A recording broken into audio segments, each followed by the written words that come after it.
학원에서 공부방 학원을 운영하시는 분들이 전화가 오셔가지고 저희가 하고 있는 프로그램을 감행해도 되냐는 질문들을 굉장히 많이 하시더라고요. 그래서 이 엄마들을 위해서 방송을 하다가 저희 바른교육연구소를 3호점까지 이제 가미된 거예요. 한 1, 2주 사이에. 그래서 부천이랑 대구랑 예, 또 한 군데는 예, 어디죠? 요 송파 이쪽으로 해가지고 저희가 이 방송을 통해서 원하시는 엄마들이 많이 계셔가지고 바른교육연구소라는 이름으로 이제 세 번째 이제 오픈을 하게 된 어떤 영광스러운 날을 맞았습니다. 근데 저희가 왜냐하면 처음에는 저희가 이거를 막 프랜차이즈식으로 하려고 마음을 먹었던 건 아니고 제가 여기에 시작을 하게 된 가장 큰 이유는 저희 아이는 4학년, 2학년이에요. 남자아이들 둘을 키우고 있었고 누구보다 독서에 열광적이었던 엄마였다 보니까 지금 이 시대의 그 교육에 대해서도 많이 제가 고민을 하게 됐고요.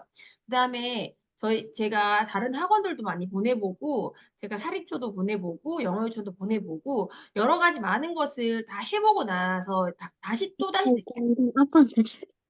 단 하나 독서를 정말 게을지 하면 안 된다라는 결론이었거든요. 왜냐하면 제 바른교육연구소를요 오픈하게 된 가장 큰 이유가 뭐냐면 내 아이를 마음 놓고 보낼 수 있는 학원이 없더라고요. 정말 유명해서 제가 2년 정도 대기해서 기다리게 돼서 이제 가게 된 학원이 있었거든요. 잠실에 되게 유명한 학원이었는데 1학년 말에 제가 대기 신청을 해서 3학년 말에 연락이 왔더라고요. 그래서 4학년에 입학을 하게 됐고요. 제가 6개월 정도 보내보고 난 후에 제가 너무 충격을 받은 거예요. 이렇게 2년 동안 내가 기다린 학원에서 이거를 배우려고 내가 학원에 보냈었나 생각이 들어가지고 제가 정말 많은 수소문 끝에 괜찮다고 생각하는 프로그램을 제가 간행하기도 하고 거기 쫓아가기도 했고 몇몇 이제 박사님들 찾아다니면서 독서에 대한 연구를 함께 하기도 했는데요. 그러다 보니까 내가 내 아이를 보내고 싶은 학원, 내가 내 아이를 시키고 싶은 프로그램을 제가 직접 운영해보고 싶어서 여기 선생님하고 바른교육연구소를 오픈하게 되었습니다. 저희가 이걸 하다 보니까 수많은 시행착오를 많이 겪었어요. 그래서 정말 제대로 된 프로그램이 나오기 전까지는 제가 아예 학원 오픈을 하지 않았거든요. 그래서 몇몇의 아이들을 통해서 시뮬레이션을 계속 돌리고 아이들과 함께 프로그램을 함께 만들어가면서 가장 아날로그식으로 가장 최초로 돌아가는 수업이 되어야겠다 생각이 많이 들었고요. 그다음 두 번째는요. 저희가 여기가 잠실 학원 사거리에 이제 위치하고 있기 때문에 대치동과 잠실의 딱 중간에 저희가 위치하고 있어요. 대치동 학원 거리까지는 약 택시로 10분 거리, 그다음에 잠실 학원 쪽 그 아파트촌 거기는 거의 5분, 10분 거리에 저희가 위치하고 있거든요. 그러다 보니까 정말 수많은 이제 좋은 학원들과 정말 엄마들의 그 교육 관심이 있는 그 중간에 저희가 위치하다 보니까 정말 많은 정보도 많이 듣고 이랬거든요. 근데 어머니들도 아시다시피 우리의 가장 아이들하고 공부를 할 때 가장 힘든 게 뭐냐면 80% 이상이 엄마의 의지와 선생님의 의지로 아이를 끌고 나가는 거예요. 그런데 그러다 보면은 결국은 중학교까지 갔을 때 아이들의 성적이 곤두박질 칠 수밖에 없는 이제 이유가 되거든요. 왜냐면 아이한테 스스로 공부할 수 있는 힘을 길러주지 않으면 절대로 아이가 공부하고 싶은 이제 의지는 당연히 물론이거니 아이 스스로 이걸 해결해 낼 수가 없더라고요. 그러면 너무 학원이나 너무 아이의 그 엄마의 의지를 가지고 아이한테 그 에너지를 쓰다 보면 아이가 스스로 이끌어갈 수 있는 에너지가 없더라는 거죠. 그래서 우리의 취지는 아이 스스로 이거를 이제 자기가 공부할 수 있는 힘을 길러주고 뇌의 그릇을 만들어주자는 의미로 저희가 시작을 하게 됐거든요. 근데 이렇게 말하면 엄마들이 굉장히 뭐 어떻게 보면 당연한 거 아니야라고 생각할 수도 있는데 엄마들 생각해 보시면요. 우리 아이의 뇌에 대해서 관심을 가져본 마지막이 언제라고 생각하세요? 우리 아이 뇌에 대해서. 유학 빼고는 없네요. 우리가 엄마들 아이들 뭐 그 아기 때 하면서 그러면서 강의를 많이 쫓아다니다 보면 뇌에 대한 이야기를 되게 많이 할 거예요. 우리 아이 지금의 뇌가 평생을 좌우한다. 뭐 지금의 아이의 하루는 뭐 우리 아이 10년과 같다. 뭐 이런 말들을 되게 많이 들었을 거예요. 근데 어느 순간 뇌에 관심을 가지고 두뇌 개발에 관심을 가졌던 어머니들이 어느 순간 눈을 떠보니 '너무 학습에 의존하고 있지 않나.'라고 생각해 보시면 자기 스스로도 '아차.' 싶은 생각이 드실 수도 있어요. '우리 아이 뇌에 내가 관심을 가진 적이 언제였던가?' 제가 그랬거든요. 제가 아이들 뇌에 대해서 관심을 굉장히 많이 가져 가지고 진짜 갓난아기 때부터 아기띠 하면서 제가 강의를 들으러 다녔었거든요. 육아서를 이만큼씩 쌓아 놓고 읽었었는데 그때만 해도 우리 아이 뇌에 관심을 가져서 엄청난 뇌 개발을 위해서 아이들한테 신경을 되게 많이 써 줬던 엄마 중에 하나예요. 그런데 어느 순간 제가 아이의 뇌에 대해서 잊고 살았더라고요. 그런데 제가 우연히 저기 여기 근처에서 굉장히 유명하신 그 뇌 박사님이 계신데 그 박사님이 최초로 우리나라에서 전뇌를 가지고 연구하신 박사님이에요. 그 박사님을 우연히 제가 알게 돼서 그 박사님하고 같이 프로젝트를 진행하면서 그 아이들을 위한 뭐 뇌 수업이 없을까 막 서로서로 소통을 하면서 그때 제가 알게 된 거예요. '아 나조차도 아이의 뇌에 대해서 잊고 살았구나.' 생각을 많이 했거든요. 그래서 뇌의 그릇을 만들어 주지 않는 아이들은 절대로 공부를 잘할 수 없고 공부뿐만 아니라 사고할 수 있는 힘이 길러지지 않는다는 거예요. 그래서 이런 거죠. 사실은 뇌 개발에 가장 중요한 활동이 어머니들 알고 계시죠? 무엇인지. 바로 독서잖아요. 독서는 전뇌를 전부 다 자극하는 활동 중에 하나인데 어머니들이 잘 생각해 보시면 뇌를 잊은 지도 오래됐지만 아이들이 어느 순간 책을 잊은 지도 오래됐을 거예요. 우리가 유아기에는 뇌 발달에 신경 썼고 독서에 신경을 많이 쓰고요. 적어도 1 학년, 2 학년까지는 그래도 엄마들이 독서의 끈을 잡고 있단 말이에요. 그런데 아이가 독서 읽기 독립을 했다고 착각하는 순간 그 순간부터 아이의 책을 엄마가 내려놓으니 아이도 같이 내려놓는 거죠. 그러면 잘 가만히 생각해 보시면 여기 3 학년 이상 엄마들이 어 3 학년 이상 되시는 엄마들도 계실 텐데요. 3 학년 내 아이를 보면서 우리 아이가 지금 어떤 책을 읽고 있나요?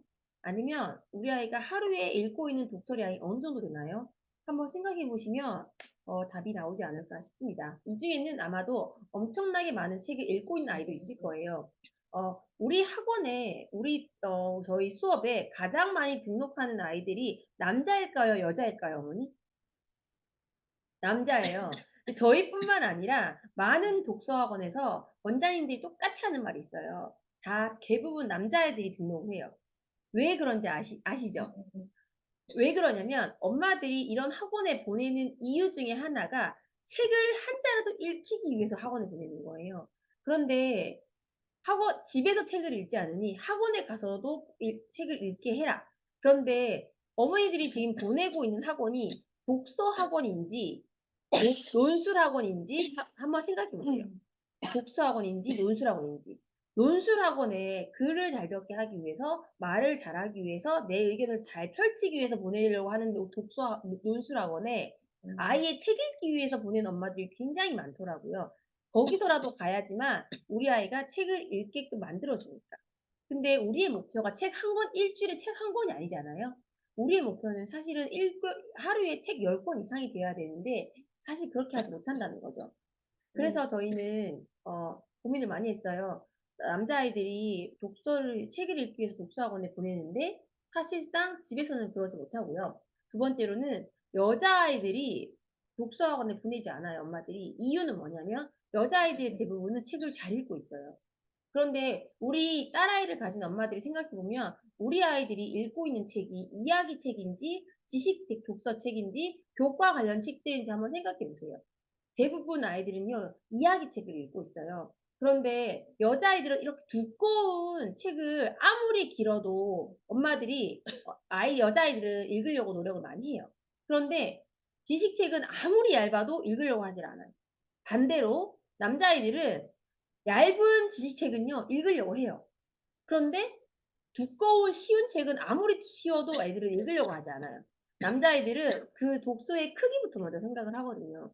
그렇게 남자아이, 여자아이 다르기 때문에 우리는 다른 방법으로 남자아이, 여자아이 가리지 않고 독서를 할 수 있는 습관을 길러야 되고 다양한 책, 그다음에 적어도 2 학년 이상, 3 학년 이상 되는 아이들은 교과와 관련된 지식 독서책을 여러 방대한 여러 영역으로 다 읽어줘야 된다는 거죠. 왜냐면 우리 아이들은 책 읽을 시간이 턱없이 부족하기 때문에 무작정 책만 많이 읽는다고 도움이 되진 않아요. 양서, 그러니까 우리 아이 교과와 관련되고 그다음에 지식 독서로 연결될 수 있는 그런 책도 함께 읽어주지 않으면 책의 그 양과 공부의 그 공부는 비례하지 않는다는 거 어머니도 알고 계실 거예요. 이 책 제목을 보시면 아이 안에 숨어 있는 두뇌의 힘을 키워라라는 말을 많이 하잖아요. 근데 엄마들이 운동하고는 보내요. 사실은 운동은 밖에서 뛰어놀아도 아이들이 그 소모를 하거든요, 에너지를. 그런데 운동을 하는 이유 중에 하나가 아이 체력을 키우기 위해서래요. 단련시키기 위해서 보낸다고 하는데 우리의 뇌 근육은 단련시키기 위한 노력을 하지 않는다는 거죠. 우리의 그 운동의 근육도 키워야 되지만 뇌 근육을 키우지 않으면 아이들은 뇌를 쓰지 않아. 어머니들이 잘 보시면요. 우리 아이들은 최대한 뇌를 쓰지 않으려고 노력해요. 내 뇌를. 이 뇌도 똑똑해서 최대한 쉽게 넘어가기 위해서 노력해요. 그래서 우리 아이와 이 뇌가 하나가 되어서 얘들이 최대한 뇌를 쓰지 않으려고 노력을 하다 보니까 생각하는 아이가 되지 않는다는 거죠. 근데 생각하는 힘을 길러내지 않으면 우리 아이가 어떤 일이 닥쳐도 절대로 아이들은 어, 단순한 생각밖에 못한다는 거죠. 근데 이러려면 앞으로 우리가 살아가는 인생에서 굉장히 힘없는 아이로 자라날 수가 있거든요. 그래서 여기 보시면 오히려 뇌호흡이라든지 뇌를 쓰는 뇌운동이라든지 이런 거는요. 미국 교사들에게 더 각광을 받는데요. 하버드 대학과 MIT 공대에서는 뇌호흡에 대해서 굉장히 중요하게 생각을 하고 있고 이런 훈련을 통해서 아이들이 집중력을 최대치로 끌어올린다고 하거든요. 여기 보시면 공부 잘하는 아이보다 머리 잘 쓴 아이로 키워라. 뇌 근육. 머리를 잘 쓰기 위해서는 먼저 뇌를 알고 뇌가 친해져야 됩니다. 나의 뇌를 느끼고 내 뇌를 활용하는 단계로 나아가서 이렇게 아이의 뇌를 쓸 수 있도록 노력을 해줘야 되는데 불행하게도 자식을 위해 최선을 다한다는 것이 아이의 뇌를 망치는 원인일 때가 많습니다. 제가 이 부분을 보고 굉장히 내가 많이 느꼈거든요. 혹시 내가 아이를 잘 키우려고 하는 노력들이 내 아이의 뇌를 망치는 원인이 되지 않을까 생각을 많이 하거든요. 제가 그래서 요즘 이런 뇌에 대해서 고민을 많이 하게 됐고요. 대부분 엄마들도 아이의 뇌에 대해서 우리 뇌가 어떻게 생겼을까? 우리 뇌는 어떻게 자극받아서 뇌를 활용할까? 이런 말씀을 나눈 적이 별로 없을 수도 있어요. 어, 제가 오늘 갑자기 강의를 한다고 하니까 또 다른 왜냐면 몇 번씩 듣는 엄마들도 계셔가지고 또 다른 이야기를 해줄 수 있는 게 없을까 싶어서 그냥 닥치는 대로 제가 책을 꺼내서 읽어봤어요. 그냥 제가 요즘 빠른 독서 책을 빨리 읽는 방법을 배우다 보니까 이런 네다섯 권의 책들을 금방 읽어내더라고요. 어머니들 함께 해보시겠어요? 여기 제가 여러 가지 책들을 보이는 대로 제가 막 읽어봤거든요. 우리 아이 책 읽기 수업. 사교육 이기는 교과서. 진짜 잘된 아이는 따로 있다. 진짜 공부는 멀지. 어머니 사교육을 줄이셔야 합니다. 이런 책들이 되게 많잖아요. 그런데 여기서 다 똑같이 하는 말 중에 하나가 뭔지 아세요? 어머니들 아마 다 답을 알고 계실 거예요. 책을 읽히지 않은 아이들은 절대로 사교육만으로 우리 아이의 힘을 길러낼 수 없다라는 게 답이에요. 대부분의 모든 책 속에 이런 내용이 다 담겨 있어요. 그런데 어떤 책 중에 하나는 사교육을 반대한다는 게 아니에요. 여기는. 사교육을 반대한다는 게 아니라 사교육을 우리 아이가 교육이 힘들거나 우리 아이의 모자란 부분을 도와주기 위해서 그러기 위해서 사교육을 한다고 되어 있고요. 여기 제가 또 이따 뒤에 보시면 제가 잠깐 설명드릴게요. 제가 읽은 책들을 막 그냥 캡처했어요. 여기는 어떤 분이 뭐라고 하냐면 뇌를 최적화하는 상금 스케줄을 설계하라. 내 아이의 뇌를 최적화하는 스케줄을 설계하라. 라고 되어 있고요. 그 다음에 엄마가 줄 수 있는 최고의 선물은 책 읽는 경험이다. 이렇게 되어 있고요. 그 다음에 여기 보시면요. 비가 오나 눈이 오나 학원에 간다. 이거 무슨 말인지 모르겠죠. 우리 아이 매일 학원에 보내라는 건가? 이렇게 되어 있어요. 근데 이거의 내용의 정리를 해보면요. 우리 아이들이 스스로 내가 공부를 하고, 그 다음에 책을 읽어야 되고, 이런 의지를 가지고 있는 아이가 과연 몇이나 될까요, 아이들이? 사실 거의 없어요. 그런데 여기는 왜 비가 오나 눈이 오나 학원에 가라고 말하냐면요. 거기는 그래도 시스템이 구축이 돼 있잖아요. 그래도 여기 오기만 오면 애들이 공부는 하니까. 그러니까 의지는 아무리 내가 노력해도 얻기 쉽지 않으니까 결국에는 의지를 불태우기 위해서 시스템에 참여를 시키라는 거예요. 책도 마찬가지예요. 아이 스스로 의지를 가지고 책을 읽을 수 있는 경우는 사실은 거의 없어요. 책을 너무 좋아하지 않는 이상. 그러면 책 읽는 환경의 시스템을 만들어줘야 한다는 거거든요. 그리고 대치동에 가면 제가 얼마 전에 대치동 그 학원가를 한번 인터뷰하고 싶어서 가본 적이 있는데 거기 있는 애들이 어떠냐면요. 우리가 그 학군을 따지겠다는 게 아니라 분위기가 정말 중요하다는 거예요. 거기는 애들이 자기 혼자 가방을 이제 들고 와가지고 딱 앉아가지고 카페에 딱 해서 뭘 하나 시키고 자기 그 숙제를 꺼내가지고 다 착착착착 하고 1시간 정도 차를 마시고 숙제 딱 하고 다시 학원을 가요. 그리고 또 다른 아이들이 들어와요. 그런 식으로 이미 찻집이나 커피숍이나 아니면 그런 맥도날드나 이런 대부분의 아이들은요, 자기 다음 스케줄을 소화하기 위해서 숙제를 하는 공간으로 이미 분위기가 만들어져 있어요. 이런 분위기에 내 아이가 다닌다? 그럼 나도 내가 숙제를 안 하고 학원을 다니지 않고 공부를 하지 않는 게 이상한 환경이 되어버리는 거예요. 그래서 엄마들은 분위기 때문에 대치동, 사립초, 외고, 외중 이런 걸 보내게 되잖아요. 저는 그런 얘기에 공감을 좀 많이 하는 편이에요. 좋은 학군이라기보다 그 주위의 분위기가 내 아이를 변화시키거든요. 여기 이 선생님은 수원에서 아이를 길렀어요. 그리고 잠실로 이사를 오게 됐어요. 어떤, 어떤 얘기 주세요? 어떤 경험. 수원에서 이제 학교를 다녔을 때는 친구들이 주변에서 이제 친구들이 있는데 친구들 자체도 학원을 그렇게 많이 가는 친구도 없었고 분위기가 아니니까 이게 뭔가를 하라고 했을 때 귀찮아하고 왜 나만 하지? 이런 분위기였거든요. 근데 여기 잠실 쪽으로 오니까 학생들이 전부 다 선행을 중학교 거 하고 고등학교 거 하고 그냥 학원 다니는 걸 되게 당연하고 익숙하게 생각하는 거예요. 친구들 자체가. 그랬더니 저희 아들이 배우는 거에 있어서도 그냥 당연히 하는 거구나. 내가 제일 조금 하는구나. 이렇게 생각하고 지금은 주어진 것들을 최선을 다해서 하고 있어요. 다시 이사 가고 싶습니까? 아니요. 왜냐면 수원에는 1층 복층으로 된 좋은 곳이 있었고 잠실은 아무래도 워낙 집값이 비싸다 보니까 선생님이 막 좋지 않은 곳에 비싸게 살아야 되는 상황이 생기니까 고민을 하더라고요. 그래서 아니 그냥 잠실로 와 제가 이랬거든요. 그러면 아이들 분위기부터가 달라진다는 거죠. 저는 7살 저희 첫 크대 7살 때 제가 잠실로 이사를 왔거든요. 그런데 아무래도 분위기는 달라질 수밖에 없어요. 네. 그래서 이사 오세요. 좋은 환경에 좋은 학교에 보낸다기보다 좋은 분위기 속에 있어야 된다는 생각이 들더라고요. 저희 학원에 방학 기간 동안 아이들이 반 이상이 빠졌어요. 이유가 뭘까요? 맞추시는 분. 저희 학원에 반 이상이 아이들이 방학만 되면 빠져나가요. 이유는 뭐냐면 한 달, 두 달을 쉬는 거예요. 그 이유는 대부분 어학연수를 갔습니다. 2학년, 3학년, 4학년, 5학년 모두 어학연수를 갔어요. 그러다 보니 아이들이 어학연수 가는 게 당연하게 돼버렸고요. 저희 아들도 며칠 전에 혼자 필리핀으로 떠났습니다. 4학년입니다. 어쨌든 제가 필리핀에 떠나기 그 직전, 그 전날까지만 해도 책을 30권씩 하루에 매일 읽혔어요. 책이 읽는 시간이 부족할까 봐. 요거든 각설하고, 요렇게 보시면요. 읽기는 즐거워야 하고, 읽기 생활이 자연스러워지면 사교육을 줄여도 된다고 확신을 하거든요. 기초 체력을 쌓은 아이는 사교육으로 학습 결핍을 채울 필요가 없다라고 되어 있어요.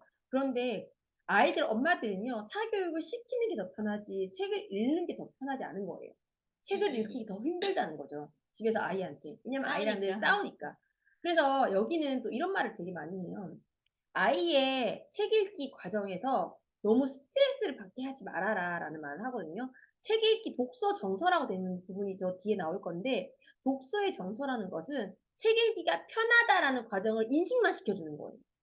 책 읽어, 이 책 읽고 막 어려운 책 막 들이밀고 읽어, 오늘 세 권 읽어야 돼. 이래서 아이한테 스트레스를 주는 과정이 아니라 독서의 감정, 책을 대하는 감정, 독서에 대한 태도나 이런 것들을 아주 편안하게 다가와야 되고요. 쉬운 과정이라고 착각을 하게 만들어야 돼요. 책 읽기는 별로 어려운 과정이 아니야. 그런데 벌써 대부분의 아이들은 책 읽기가 숙제처럼 느껴지고 공부처럼 느껴지는 거예요. 저도 그 아이와 저와 그거를 깨는데 엄청나게 시간이 많이 걸렸어요. 근데 확실하고 분명한 건요. 그것만 딱 깨지잖아요. 그러면 책 읽기가 더 이상 두렵지가 않아요. 그거는 정말 제가 이 몇 달 사이에 몸소 체험한 거거든요. 맞죠? 한두 달 사이에 음. 저희도 아이들이 이제 교원책이 워낙 많고 지식책들을 안 읽어서 책장만 보면 한숨만 나왔어요. 읽으라고 하는데도 안 읽고 읽으라고 주어져도 그냥 되게 안 하려고 애를 쓰고 버티더라고요. 근데 어찌됐건 정해진 시간 동안 아이들이 빠른 시간에 책을 읽으면서 자기 스스로 나는 책을 읽을 수 있는 사람이고 나는 이런 어려운 책들도 내가 읽을 수 있다는 자신감이 생기니까 지금은 호시탐탐 책도 자기가 읽고 그리고 우리 명작의 숲이나 이런 두꺼운 책 있잖아요. 그런 것들도 자기들이 읽으면서 홍당무랑 뭐 이런 게 너무 재밌었다고 얘기하더라고요. 모비딕이나 이런 책들은 굉장히 두꺼워요. 애들은요, 이 두꺼운 책을요, 보기만 봐도 덜컥 겁을 먹거든요. 그런데 무슨 변화가 오냐면, 저 글밥? 저 정도면 읽을 수 있겠네라는 착각을 해요, 자기들이. 근데 이런 착각하는 과정이 어떻게 생겼을까요? 저희 차근차근 보실게요. 아이고. 초등 시절의 책 읽기는 일상화될 수 있는 결정적인 시기라고 얘기하거든요. 제가 4학년인 저희 아들이 영어학원, 수학학원, 다른 모든 것을 다 그만두고 6개월 동안 책 읽기만 몰빵했던 시기가 있었어요. 얼마 전에. 그건 왜 그러냐면 더 이상의 선행이라든지 더 이상의 그런 학습이 아이한테 또 마이너스를 만들겠구나 생각도 많이 들고 여기서 만약에 내가 책 읽기를 아이와 포기하게 된다면 아이의 답이 없다는 결론이 확실하게 내렸기 때문이에요. 여기서 저학년 엄마들도 계실 텐데요. 점점점 나이가 들고 학년이 올라갈수록 책 읽기 시간이 없어요. 맞아요. 그리고 아이들이 학년이 올라갈수록 편독이 심해지기 때문에 지금 9살, 8살, 10살 이때에 다양한 영역의 책들을 자기 스스로 읽을 수 있도록 계속 독려하고 동기부여 해줘야 돼요. 그러지 않으면 사실은 아이들은 정말로 이 시기를 놓치게 되거든요. 그런데 그건 100%예요. 중학교 올라가면요. 책을 읽지 않은 것에 대한 그 후회가 진짜 땅을 치고 후회할 정도로 생기거든요. 지금인 저도요. 4학년 아들 가지고 저도 다시 2년으로 돌리고 싶은 마음이 2년이 아니라 코로나 시기로 돌리고 싶어요. 그 시기에 더 많은 책을 읽힐 걸. 전 나름대로 책을 많이 읽혔다고 생각했던데도 더 많이 읽힐 걸. 왜냐면 제가 이 학원을 오픈하면서 더 많은 생각을 했던 이유 중에 하나가, 했던 이유가, 옆에 대단한 수학 학원이 있고요. 대단한, 입시 학원, 대단한 그 수능만 전문으로 하는 되게 유명한 강사들이 되게 많아요. 그분들이 하나같이 하는 말씀이 있어요. 초등학교 5, 6학년까지 그냥 아이한테 전념할 거는 독서하고 외국어밖에 없다. 이렇게 말씀하시거든요. 그거는 반드시 이유가 있어요. 그러기 때문에 여기 보면 저학년일수록 독서보다 더 중요한 것은 없다. 그리고 독서 정서가 굉장히 중요하다. 책 읽고 기분이 즐겁고 좋아야 한다는 의견이 굉장히 많거든요. 그리고 제가 오늘 막 읽는 대로 제가 막 캡처 떠가지고 또 캡처 뜬 게 덜 나오네요. 그래요? 일단은 다음 시간에 다시 한번 제가 읽은 책에 대해서 한번 말씀을 드리도록 할게요. 여기 보시면 혹시 박문우 박사님이라고 들어본 적 있으세요? 유튜브에서 뇌에 대한 설명을 굉장히 잘하는 박사님이에요. 이 박사님의 이야기는 자세하게 들어야 돼요. 왜냐면 어려운 말씀을 되게 많이 하거든요. 그런데 3초만 최대치로 3초 만에 내 두뇌를 최대치로 활성화시키는 세 가지 방법을 말씀하세요. 두뇌 활성화라고 되어 있거든요. 이렇게 보시면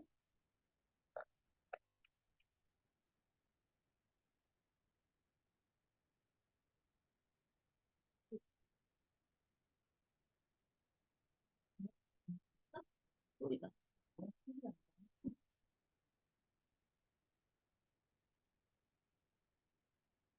말로 설명드릴게요. 그냥 두뇌를 최대치로 활성화시키는 첫 번째 힘은 질문의 힘이라는 거예요. 내 아이가 독서로 다져진 여러 가지 배경 지식들이 많은 상황에서 단 하나의 질문으로 최대치의 정보를 끌어낼 수 있는 힘이 있어야 된다는 거예요. 질문. 그래서 너무 많은 질문을 해서 상대방을 힘들게 하는 게 아니라 한 가지 핵심적인 질문으로 상대방이 가지고 있는 지식과 여러 가지 상황을 내가 땡겨 올 수 있어야 한다는 거거든요. 그렇게 질문의 힘이 생기려면요. 내가 알고 있는 지식들이 많아야 돼요. 그리고 내가 독서로 인해서 다져진 여러 가지 생각들이 많아야 한다는 뜻이거든요. 그 질문의 힘이 중요하고요. 두 번째로는 절차의 힘이에요. 절대로 1부터 100까지 가려고 하지 말아라. 그 다음에 작은 것을 하나하나 달성하면서 그 100가지의 과정들을 차근차근 따져봐야 한다고 하고요. 내가 1단계부터 4단계까지 한 번에 올라갈 수 없어요. 그게 쌓이고 쌓여서 그 절차를 거쳐서 반드시 거기까지 갈 수 있다는 뜻이거든요. 세 번째가 저희가 되게 강조하는 건데요. 이 세 번째 힘은 제가 만났던 대부분 이제 독서의 전문가라든지 뇌 전문가들이 이런 말씀을 되게 많이 해요. 이거는 아이들 수업할 때도 마찬가지고 공부할 때도 마찬가지예요. 상황의 힘을 빌려라라는 거거든요. 상황의 힘을 최대치로 극한의 상황으로 몰아붙이면 아이들은 집중을 할 수밖에 없다는 거죠. 예를 들어서 우리가 해병대 훈련을 할 때 수영을 못하고 개헤엄을 치는 사람들도 바다 한 군데다가 거의 빠뜨려 놓으면 사람들 어떻게 해요? 어떠한 방법으로도 수영을 하고 자기 스스로 생존을 하려고 노력해요. 왜냐하면 수영은 생존이 되니까. 그래서 그런 상황에 몰아붙여서 내 스스로 할 수 있는 힘을 길러라는 거거든요. 그럼 똑같이 독서도 마찬가지고요. 숙제도 마찬가지고 아이들 공부도 마찬가지예요. 독해 문제집을 풀 때도 마찬가지라 똑같은 상황의 힘을 아이들한테 주고 그 상황의 힘으로 내가 초집중할 수 있는 힘을 길러라는 거예요. 예를 들면 우리가 아이들한테 10분 동안 몇 권의 책을 읽는지 그냥 아이들 던져놔요. 얘들아 10분 동안 책 하나 읽어보자 이렇게 얘기를 하면요. 대부분의 아이들은요. 한 권도 책 읽어내지 못해요. 그러면 예를 들어서 얘들아 너희 지금 내가 2분이라는 시간을 줄 건데 그 시간 동안 이 책 못 읽으면 오늘 수업 못 나가. 아니면 마치지 않을 거야. 라든지 상황의 힘을 빌리는 거죠. 그리고 시작한 순간 애들이 초인적인 힘을 통해서 애들이 2분 동안 읽어내요. 그러면 다시 한번 더 2분 동안 읽어내는데 거기서 키워드 10가지를 뽑을 거야. 읽어 딱 하면 애들이 2분 만에 그 키워드를 또 2분 동안 뽑아내면서 읽어요. 세 번째, 내가 너희한테 2분의 시간을 줄 거고 너희가 2분의 시간을 마친 후에 문제 5가지를 줄 거야. 그걸 너희가 맞춰야 돼 했을 때 아이들은 그거를 스스로 키워드를 찾아내고 중심 문장을 찾아내고 어려울 것 같은 걸 동그라미 치면서 그 책을 읽어나가요. 그러면 똑같은 상황에서 우리는 엄마들은 무엇을 선택할 건가요? 아이들한테 스트레스를 준다고 생각할 수도 있는데요. 오히려 10분 동안 책 한 권을 읽어내지 못했을 때 엄마의 잔소리로 아이는 더 스트레스 받을 겁니다. 그래서 저희는 생각하기에는 아이들한테 극한의 상황을 주는 거죠. 근데 이 이야기는요, 많은 박사님들이 하는 이야기예요. 무작정 아이들한테 시간을 흘려보내게 주지 말고 시간이 중요한 걸 알려주고 그 시간 안에 해낼 수 있는 힘을 길러내야 돼요. 처음에는요, 5분의 시간을 줘도 아이들이 못 읽어내요. 그럼 나중에는 2분의 시간이 남을 정도로 책을 읽어내거든요. 그래서 자칫 잘못하면 속독이라고 생각할 수도 있지만 속독이 아니라 정확하게 아이가 책을 보고 그 안에 중심 문장을 찾아서 키워드 찾는 훈련을 시키는 거예요. 근데 그 힘은요, 진짜 길러지거든요. 이 훈련을 저희가 문제집을 통해서도 훈련이 됐고요. 책을 읽히면서도 훈련이 됐고, 지금은 아이들이 하루에 3권도 못 읽었던 책 아이들이 30권씩 한 질씩 꺼내서 봐요. 얘들아, 책 꺼내오세요 하면 아이들은 솔루토이 뭐 한 질 다 꺼내온다거나, 호시탐탐 문화유산을 다 꺼내온다거나, 이런 식으로 그냥 한 질의 책을 쭉 읽어나가요. 한 권당 2분 시간, 2분을 준다면, 아이한테 한 권당 2분을 준다면 30권을 읽는데 사실은 60분, 2시간이면 충분히 다 읽어내요. 근데 그런 상황으로 가더라고요, 거죠. 이거는 이제 아이들한테 수업할 때 잠깐씩 보여주는 거거든요. 아이들한테 너희 뇌가 어떻게 생겼는지 아니? 너희 뇌 속에 어떤 것들이 들어있는지 아니라고 아이들한테 말해주면서 아이하고 뇌에 대해서 친하게 만들어주고요. 그 다음에 요거는 뇌 속에 들어있는 세포들이에요. 너희가 생각을 많이 하면 많이 할수록 이 뇌세포들이 꼬이고 꼬이지만 너희가 생각을 하지 않으면 스스로 뇌세포를 잘라내. 그러니까 우리가 뇌세포를 얼추설추 많이 생성되게 하려면 너희가 생각을 많이 해야 한다는 거지. 이렇게 얘기를 해주는 거예요. 이 얘기를 왜 해주냐면요. 아이들한테 동기부여를 시켜주는 거예요. 내가 공부를 왜 해야 되는지, 내가 책을 왜 읽어야 되는지, 아니면 너희가 이 활동을 왜 해야 되는지를 아이들한테 계속 알려주는 거예요. 그러면, 요거 말고, 그러면 어머니들 보시면요. 그럼 엄마들도 책을 잘 읽었으면 좋겠다는 거 다 알아요. 맞죠? 상황의 힘을 몰아줘야 된다는 것도 맞고요. 아이들이 질문의 힘을 기르려면 아이들이 배경 지식을 많이 알아야 되는 거 다 알았어요. 그러면 도대체 어떤 방법으로 우린 책을 잘 읽힐 수 있을까요? 라는 질문에서 어떻게 하면 좋을까요? 그러면 독서를 잘할 수 있는 그 전 준비 단계가 진짜 중요하다는 거예요. 그 전까지는 얘들아 책 읽자 하면 되는 줄 알았거든요. 그런데 책을 읽게 하기 위한 그 과정이 더 중요하다는 걸 저희도 이번에 깨달은 거예요. 예를 들어서 책을 읽기 전에 과정에 예를 들어서 우리가 수업을 하기 전에 있잖아요. 학원에 아이들이 막 달려오면 아이들이 딱 앉자마자 얘들아 1번 보세요 하면서 쭉쭉 이어서 수업을 하잖아요. 그럴 때 우리의 상태는 어떠냐면요. 수업을 하기 위한 준비 상태가 하나도 되어 있지 않은 상태에서 학습만 하게 돼요. 그러면 뇌 속에 이런 여러 가지 이제 것들이 들어오려고 하다가도 튕겨져 나가는 거죠. 그러면 처음부터 제일 중요한 거는 내가 수업을 받아들일 수 있는 그 환경을 먼저 만들어주는 거예요. 제일 먼저 내가 편안하게 만들어주고, 내 몸의 근육을 다 털어주고, 내 안에 쌓인 것들을 다 털어내고, 내가 편안한 자세로 만들어주는 거예요. 그래서 저희 학원에서 이런 것을 연습시키는 건 어떻게 하냐면, 쉬는 시간에 한 1분이라도, 잠깐 수업 시작 1분이라도 눈을 감고 아이들한테 마음의 호흡을 하라 그러거든요. 이런 준비 자세를 수시로 아이들한테 적응을 시키는 거죠. 그렇게 준비를 시킨 다음에 아이들한테 이제 눈 안구 체조라든지 내가 눈을 어떻게 써야 된다든지 내 머리를 어떻게 써야 되는지 이 트레이닝을 시작을 하는 거예요. 어머니들 이렇게 말하시면 어떤 건지 잘 이해가 안 될 수도 있어요. 근데 막상 수업을 저희가 시작할 때는 제일 먼저 어쨌든 호흡을 가다듬고 내 몸을 편안하게 한 다음에 내 뇌도 운동을 시작하는 거예요. 내가 뇌가 잘 돌아갈 수 있도록 두뇌를 깨운다든지 내 몸에 있는 구석구석을 운동을 시켜준다든지 내가 읽는 최적의 그 눈과 뇌, 손 이런 모든 것들을 아이들한테 자극을 시켜준 다음에 최적화를 딱 시킨 다음에 수업을 하거나 책을 읽히거나 공부를 하기 때문에 아이들은 20% 흡수할 거를 80% 흡수할 수 있는 뇌로 만든다는 거죠. 그 훈련이 굉장히 중요하고요. 아이들한테 공부인 것처럼 보이지도 않을 만큼 재미 요소를 가해가지고 아이들 뇌가 쥐가 나도록 만들어주는 거예요. 그래서 1시간 동안 분명히 아이들하고 즐겁게 놀았어요. 우리는 즐겁게 막 활동을 했는데 선생님 너무 뇌에 지진이 나는 것 같아요 라고 말을 하거든요. 그런데 애들은 너무 즐거워하는 게 바로 저희 수업의 핵심인 거죠. 여기 보면요, 이게 뭐냐면, 영재원에서 하는 여러 가지 사고 훈련들이에요. 이거는 아이들이 공부라고 생각하지 않아요. 그리고 과학 수업이나 다른 수업을 하기 전 과정에 제일 먼저 들어가 있는 수업이에요. 영재원은요, 보통 3시간 수업을 해요. 그러면 이제 첫 번째 시간에는 사고 활동이나 아이들 창의적으로 활동하는 수업을 하고요. 두 번째 시간은 아이들과 이제 뭐 토론하는 수업이라든지, 뭐 세 번째 시간에는 애들 과학 수업이라든지 뭐 수학 수업이라든지 이런 수업을 하게 하거든요. 그 수업의 이런 이유가 뭘까요? 먼저 아이들 트레이닝을 시킨 다음에 다음 수업이 들어갈 수 있도록 만들어주는 거예요.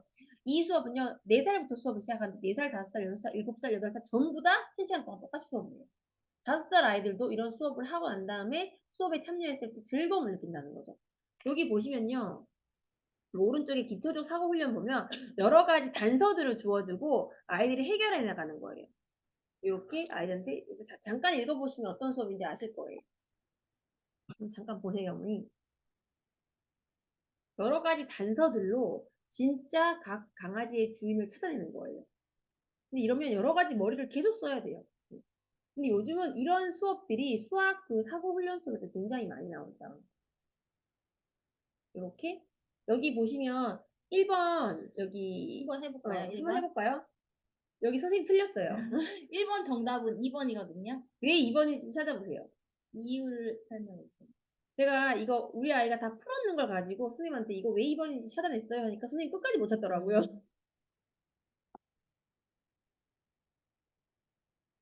답 찾으신 분 채팅창에 적으셔도 됩니다. 사실 굉장히 단순해요.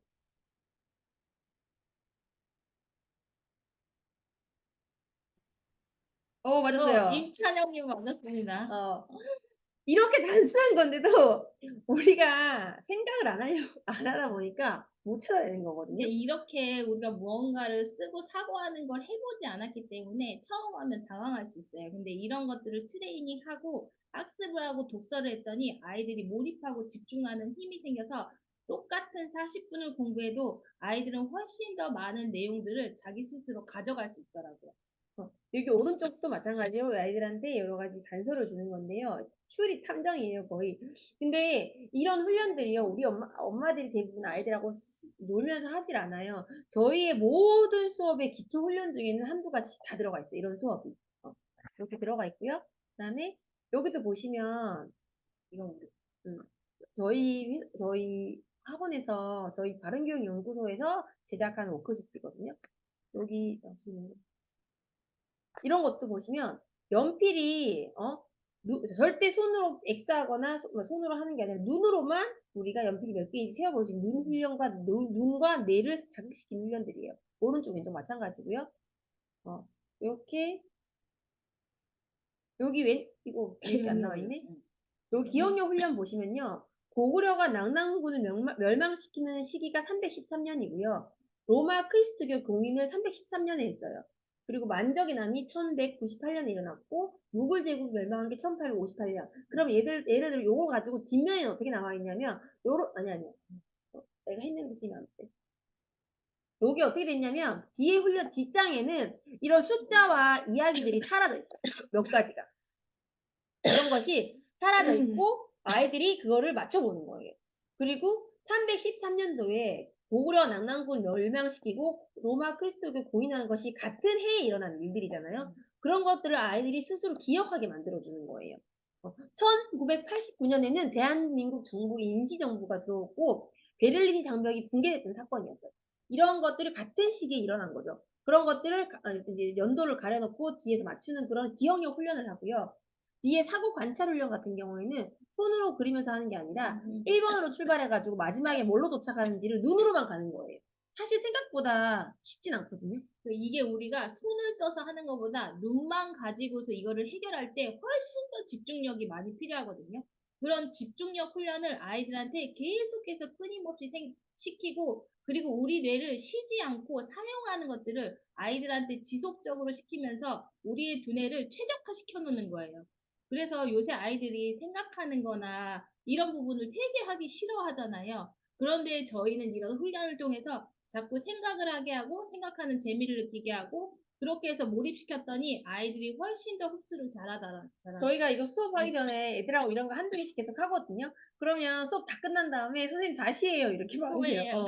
그러면 애들도 어쩌면 이렇게 다 같이 게임처럼 하고 싶었던 건데 이런 것들이 별로 없고 학습만 하다 보니까 아이들이 이런 거에 목말라 있지 않을까 생각도 들고요. 남자아이들은 환장합니다, 정말. 그리고 아이들이 함께 이 수업을 진행하다 보니까 너무 재밌어 하고요. 이게 저희가 왜 지금 이 두뇌 수업을 다시 또 하나 개설을 하려고 하냐면 이것만 했을 때 너무 아이들이 좋아할 것 같아서 같이 함께 해보려고 저희가 하나 수업을 더 준비를 했거든요. 일단 이건 좀 이따 말씀드리고 여기 보면요. 여러 가지 훈련들이 많이 있는데 1번 보면 청자빛 하늘이 무척 맑고 곱다를 몇 초 만에 글을 찾아내는 거예요. 이 글 속에서 청자빛 하늘이 무척 맑고 곱다를 내가 몇 초 만에 아이들이 찾아낼 수 있는지 찾아서 훈련을 하고요. 뭐 이렇게 여러 가지 1번부터 5번까지의 그 글들을 이 안에서 빨리 찾아내는 거예요. 이거 할 때 저희가 시간을 재요. 그래서 항상 상황의 힘으로 몰아넣고 우리가 집중하고 몰입할 수 있도록 이런 두뇌를 그냥 습관화 시키는 거예요. 어머니 근데 이게 학년 구분이 없어요. 왜냐하면요. 아이들이요 3학년이라고 두뇌가 빨리 발달돼 있고 1학년이라고 빨리 발달된 게 아니에요. 저희가 이런 수업을 해보면요. 저학년이 더 잘해요. 정말로. 그냥 오히려 고학년 애들은 머리를 막 쓰는 게 훈련이 된 게 아니라 어떻게 손으로 써보려고 막 자꾸 연필을 잡으려고 해요. 아니야, 연필 금지, 연필 놓으세요. 그리고 막 이런 것들을 막 자기들은 꾀를 자꾸 부려요. 막 옆에 적어 놓는다든지. 너희 뇌를 스스로 망치는 길이야라고 해요. 그리고 아이들한테 스스로 믿고 이야기를 하거든요. 그런데 함께 했을 때 엄청난 재미랑 그 애들이 의지를 못 하거든요. 아이들을 어떻게 이끌지 궁금합니다. 이거는 이제 아이들이요 같이 이런 걸 탁 내줬을 때 전부 다 저희가 이걸 여기 워크지에 내줄 때 있잖아요. 전부 다 손을 이제 이렇게 머리에 하고 있고 시작하면 그때부터 같이 불거든요. 그리고 다 한 사람 이렇게 손을 들거나 이렇게 해요. 그리고 이제 저희가 제한 시간이 끝났을 때 다 같이 답을 말해보거든요. 그거는 저희가 최대 20명이고요. 최소 5명에서 20명까지만 해요. 그런데 저희가 18명, 19명까지 했는데도 전혀 문제가 없었고요. 그리고 우리 가맹점 생기는 데는 학원에 직접 가서 하시면 훨씬 더 오프라인에서 더 재밌게 할 수 있어요. 근데 애들이 이거를 하면 정말 재밌게 수업을 하거든요. 저희는 지금 저희 학원에 오는 모든 수업마다 뭐든지 10분 정도는 이 훈련을 계속하고요. 이 훈련을 통해서 애들이 뇌 개발이 엄청나게 잘 돼요. 소극적인 아이도 가능하죠. 그런데 그런 아이들은 그냥 자기 스스로 여기 빈 종이에다가 그냥 써보게끔 해요, 저희가 그냥. 그리고 나중에 이제 저희는 뭐 기억력 훈련 테스트 같은 게 있거든요. 그거는 반드시 알아야 될 3학년, 4학년 교과, 사회, 과학, 어휘 같은 거 저희가 내주고 아이들한테 시간 안에 기억하기를 하거든요. 그런데 어떻게든 쉽게 공부시키려고 학습 어휘를 어, 넣어놔서 두뇌 트레이닝을 시키고 있어요. 맞아요. 그래서 교과 어휘를 집어넣어 놓고 애들한테 계속 뭐라고 해요. 그리고 1분 만에 아이들한테 외우라고 하고 딱 덮으면 애들이 막 기억해내가 종이에다 적거든요. 그런데 뭐 아이들한테 몇 개 더 맞고 안 맞고에 대한 이야기를 절대 하지 않아요. 지금보다 내일이 더 나아졌는지, 다음이 더 나아졌는지에 대해서 칭찬만 하기 시작하거든요. 지방이 거제서 하시네요. 예, 이건 온라인 수업으로 할 거예요. 오프라인 당연히 좋아요. 그런데 오프라인으로 할 수 없기 때문에 온라인으로 하는 거거든요. 그래서 항상 이렇게 빈 종이 준비해 주시면 너무 좋고요. 아이들이 이렇게 하면 수업 너무 재밌어하고 1시간 지나가는지도 모르고 후딱 지나가거든요. 저희가 심지어 어저께는 1시간에 10분 수업을 했는데 선생님이 다시 한번 그 기억력 테스트를 해달라는 거예요. 그래가지고 똑같은 한 20 한국사 어휘를 가지고 저희가 같이 맞추기 게임을 했는데 워크숍 제공되죠, 물론. 저희가 다 제작해서 제공되거든요. 어. 그럼요, 예비치도 가능해요. 두뇌 아, 훈련이라서 예비 초부터 그냥 초등학생은 다 같이 할 수 있고 네. 우리도 같이 해도 애들이 훨씬 더 빨리 하다. 만약에 아이들이 많아지면 저희가 고학년하고 저학년이랑 구분은 지을 건데 사실은 뭐 같이 해도 전혀 상관은 없더라고요. 6학년하고 1학년하고 같이도 하거든요. 줌이에요, 줌. 실시간 방송으로 진행을 해요, 저희가. 그리고 아이들이 너무 재밌어 하는데 저희가 이 수업을 다 끝난 다음에 얘들아 오늘 했던 활동 중에 한 번 더 해보고 싶은 거 있어요? 이러니까 아까 기억력 테스트를 또 하고 싶다는 거예요. 그래서 제일 처음에 기억력 했을 땐 두 개 정도 기억을 했는데 나중에 12개까지 기억을 하더라고요. 그렇게 해서 스스로 계속 뇌를 자극시키는 거예요. 아마 엄마들이 집에서 뇌를 자극하기 쉽지가 않을 거예요. 그래서 우리가 체조부터 시작해서 다 두뇌 트레이닝을 한 다음에 애들하고 함께 진행을 하거든요. 그래서 너무 재밌게 수업을 할 수 있고요. 우리가 집에서 자주자주 해주면 정말 좋아요. 그래서 우리가 두뇌 트레이닝이라는 걸 한번 제대로 해본 적 없어요. 근데 제가 7살, 5살부터 7살까지 저희 두 아이 다 우리나라 영재원에 저 아이들을 입학을 시켰었거든요. 근데 거기서는 이런 수업은 1시간 동안 무조건 하는 거예요.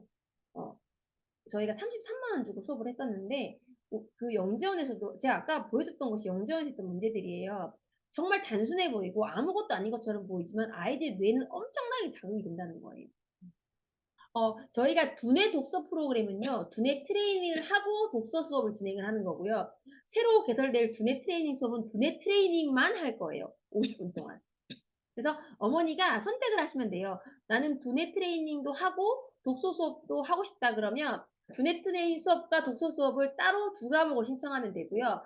만약 나는 독서 수업만 하고 싶어 그러면 모든 수업에는 두뇌 트레이닝이 포함이 돼 있어요. 네. 어쨌든 좀 이따 알려드릴게요. 또다시 또 진행해 볼게요. 요런 것도 마찬가지예요. 순간 기억력을 아이들하고 함께 공부하는 거예요. 비어있는 부분을 아이들이 채워 넣는다든지, 이렇게 해서 아이들과 함께 순간 집중력을 기르는 거예요.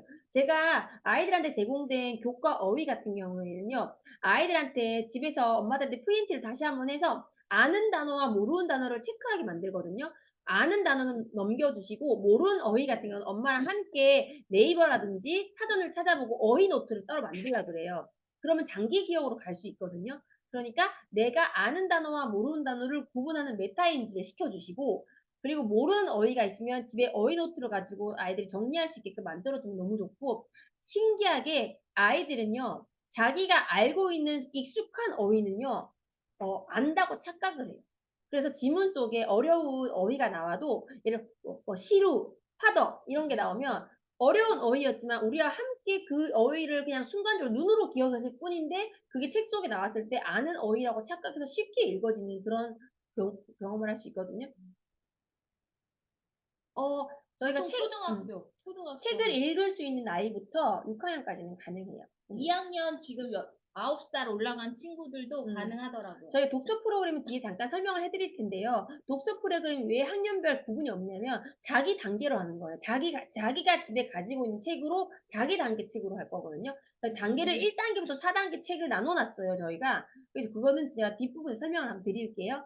체험 수업은 저희가 지금 할지 말지 고민 중인데 저희가 한번 체험을 신청했더니 너무 많은 엄마들이 신청을 해가지고 좀 어려움을 겪다 보니 저희가 그냥 정말 할 사람들을 체험비 10,000원을 받고 체험 수업을 할지 아니면 그냥 신청할 사람만 해서 할지 저희가 그거는 다시 한번 공지해 드릴게요.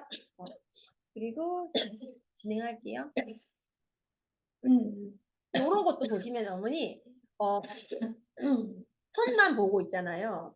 이 잠자리와 나비와 여우와 그 금붕어가 의자와 꽃을 누가 찾아가고 누가 찾아가지 않는 걸 눈으로 찾아가는 거예요. 쉽지 않아요. 어머니 한번 해보실까요? 정답이 뭔지? 그리고 이거를 네. 그냥 애들한테 하라고만 던져주면 계속 딴짓하고 안 하거든요. 시간 제한. 40초자라고 하면 초집중해가지고 두뇌를 계속해서 사용하는 거예요.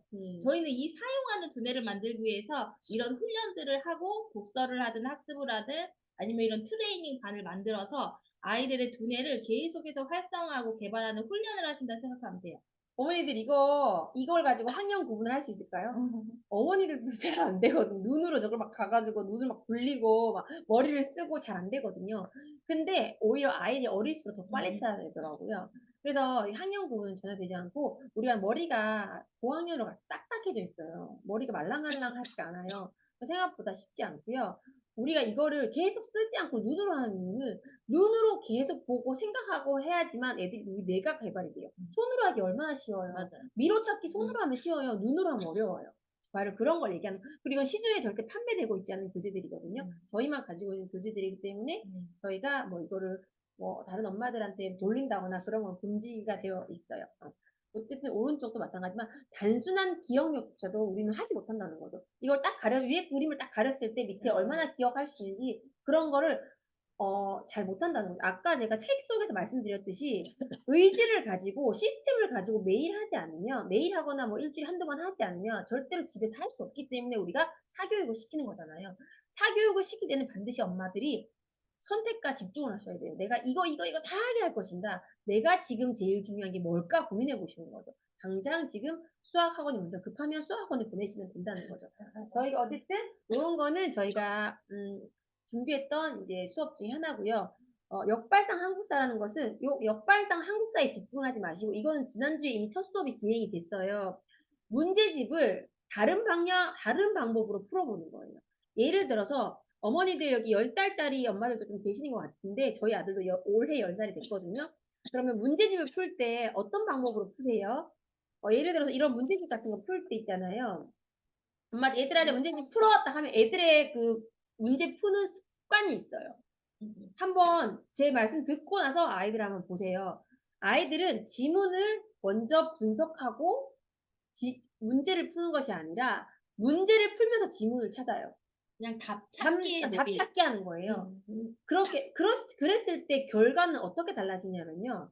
문제를 풀면서 지문 속에 답을 찾으면 답을 잘 찾아내는 아이가 되겠죠. 근데 물론 그것도 틀린 건 아니에요. 그런데 우리가 문제집을 푸는 목적이 있을 거예요. 지금 당장 수능을 잘 보기 위해서 문제집을 푸는 게 아니라 그 지문의 내용을 아이가 알기 위해서도 보잖아요.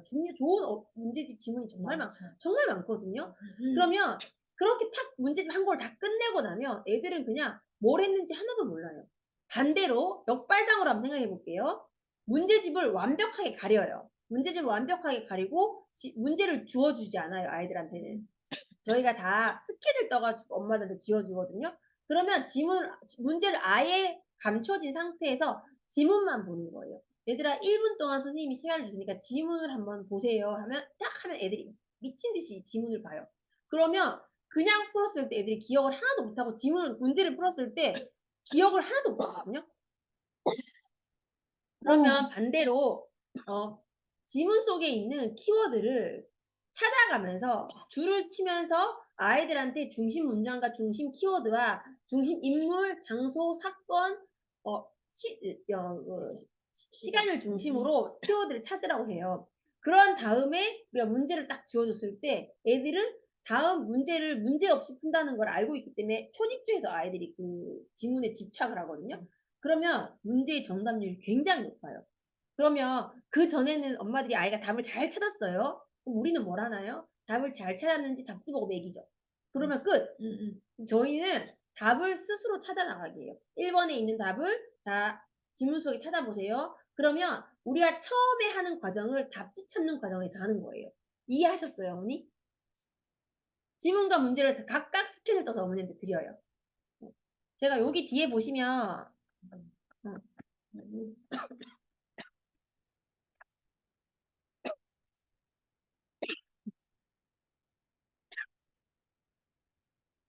여기 보시면 여기 보시면 아이들이 요 이제 지문의 내용들을 스스로 체크하면서 아이들이 책을 봐요.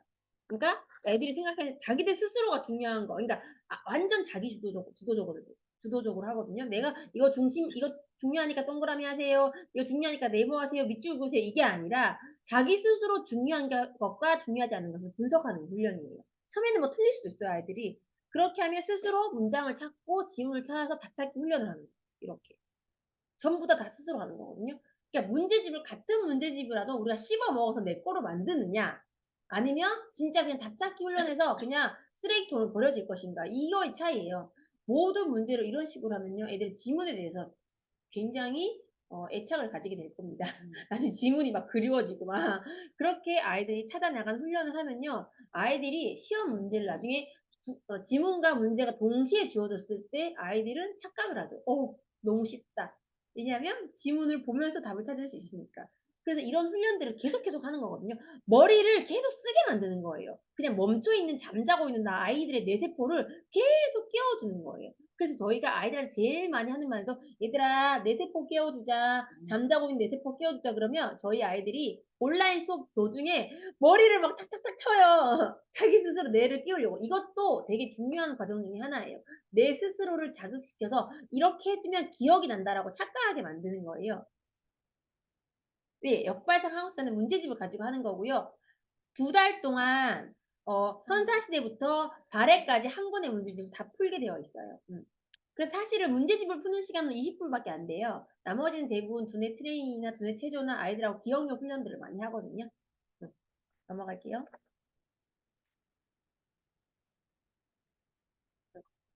이렇게 아이들이 엄마 후기를 올려줬어요.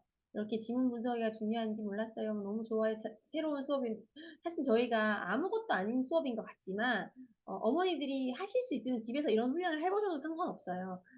이렇게 저희가 예전에는 엄마들한테 방법도 알려주고 했는데 생각보다 잘 안 되다 보니까 함께 저희가 진행을 했던 거거든요. 저는 이게 좋았던 게 아이들이 문제만 풀고 정작 지문에 있는 내용은 며칠 있으면 기억을 못 하더라고요. 그리고 아이들은 지문을 읽으면서 어떤 부분이 중요한지를 파악을 해야 되는데 그냥 단순히 문제만 풀다 보면은 그냥 채점하고 점수 맞히는 대로만 끝나는 거예요. 근데 이 수업 방법을 바꿔서 아이들에게 지문만 던져주고 지문에서 중요한 것들을 자기 스스로 기억한 후에 우리가 문제집에 나온 문제는 그 지문의 내용 중에서 중요한 부분이 문제로 나오는 거잖아요. 그러한 부분을 스스로 찾아가다 보는 훈련을 하다 보면 나중에 새로운 지문을 읽을 때 얘네들이 지문을 대하는 태도가 완전히 달라지는 거예요. 그래서 같은 글을 읽더라도 중요한 게 뭔지 찾아낼 수 있고 내가 중요하다고 생각했던 부분이 문제로 나오면 그 아이는 출제자의 의도까지도 파악할 수 있는 아이가 되는 거거든요. 그러니까 그런 것들을 초등학교 때 훈련시켜야지만 어려운 수능 지문도 아이들이 분석하면서 빠르게 읽고 문제를 풀 수 있는 거잖아요. 그런 것들을 훈련하시고